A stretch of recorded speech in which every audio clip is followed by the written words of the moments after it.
Chamber ভাঙচুর করে তালা ভাঙে যা ছিল সব নিয়ে গেছে। আজকে ডাকছিল নির্বাচন কমিটি করার জন্য। সেই কমিটিতে ওরা বলছে জেনারেল মিটিং দিতে, এবং ওরা অন্য কিছু চাইছে, এবং মেজরিটি না মাইনরিটি 4-5 জন চাচ্ছে। ওরাই চিল্লাচিল্লি করে হইচই লাগে। ডিসি সাহেব আমাকে রাখার জন্য নাম প্রস্তাব করছিল, আমি নিজে থেকে বলেছি আমি এটা নির্বাচন ব্যাপারে থাকবো না। ওরা সবাই বলেছে মালিক সমিতিকে রাখা যাবে না, পক্ষপাতিত্ব হতে পারে। আমি বলেছি আমি থাকবো, এটাই, এর বাইরে কিছু। আর আমার সঙ্গে যেটা হয়েছে সেটা আমার সঙ্গে কোনো কিছুই না, এটা একবারে মিথ্যা ফলস বানাইছে। আমি ডিসি সাহেবের সামনে বসছিলাম, ডিসি সাহেবকে বলছি যে আপনি এখন হিসাব নিলে এখন দিয়ে দেবো, কারণ হিসাবটা আমার কাছে নাই, হিসাবটা আছে আমার সচিবের কাছে। সচিব 1 মিনিট লাগবে না দিয়ে দেবে। না, সংঘর্ষ হবে না, আমরা চালু রাখবো। তারা যদি জোর করে এসে বন্ধ করে, এটা প্রশাসন দেখবে, প্রশাসনের ফাংশন। আমরা প্রশাসনের কাছেই বসছিলাম, প্রশাসন যেটা ভালো মনে করবো ওটা করবে, সমস্যা। ডিসি সাহেব বললো যে আমি কেন হিসাব নেব, হিসাব তোমরাও তো চাইতে পারো না, সাধারণ শ্রমিক তোমাদের কাছে কেমন করে হিসাব দেবে, সেটা আসলে সাংঘর্ষিক। এই জন্য সংবিধান যেটা বলছে 4-5 সমিতি কমিটি বিশিষ্ট একটি কমিটি হবে, সেই কমিটি সুন্দর সুষ্ঠু নির্বাচন করে দেবে। এবং ডিসি সাহেব এটাও এক্সাম্পল দিয়েছে যে আমি চেম্বারে নির্বাচন করে দিলাম, এটা সুষ্ঠু নির্বাচন। চেম্বার ভাঙচুর করে তালা ভাঙে যা ছিল সব নিয়ে গেছে। এটা আমার পার্সোনাল চেম্বার। না চালালে প্রশাসন এটা বুঝবে, দেখছে, আমরা মহানগরকেও জানাইছি, সবকে জানাইছি। এটা তো ডিসির আসলে ফাংশনটা তো আমাদের না।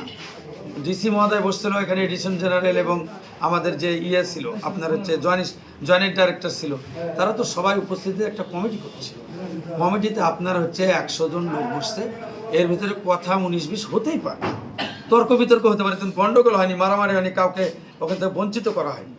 সবাই নাস্তা খেয়েছে, কমিটি হচ্ছে, তর্ক বিতর্ক হয়েছে। এক পর্যায়ে তারা রাগ করে সব বের হয়েছে, তারা আমাদেরকে ডাকলেন কেন এরকম বলে এসে গাড়ি মুখ।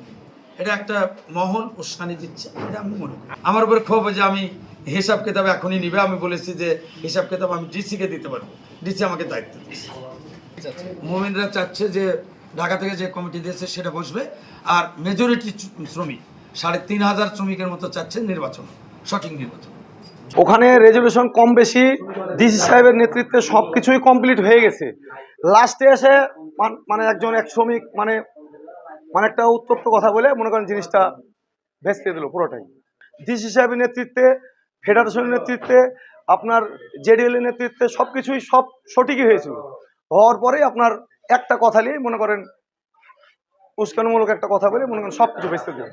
ঠিক সাধারণ শ্রমিক আমরা নির্বাচন চাই, আমরা সুষ্ঠু নির্বাচন চাই।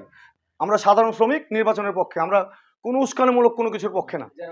মানে ওরা চায় না যে নির্বাচন সুষ্ঠু হোক, এরা নির্বাচন চায় না।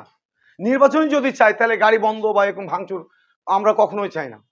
আমরা সাধারণ শ্রমিক, আমরা কোনো পক্ষে না। আসলে গাড়ি আমরা বন্ধ রাখিনি, আমরা কর্মবিরতি।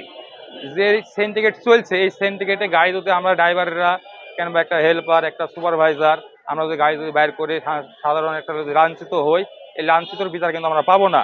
তাহলে আমাদেরকে করতে হবে কি, আমরা গাড়ি বন্ধ রাখবো না, আমরা কর্মসূচি বন্ধ রাখবো, আমরা কর্মে যাব না।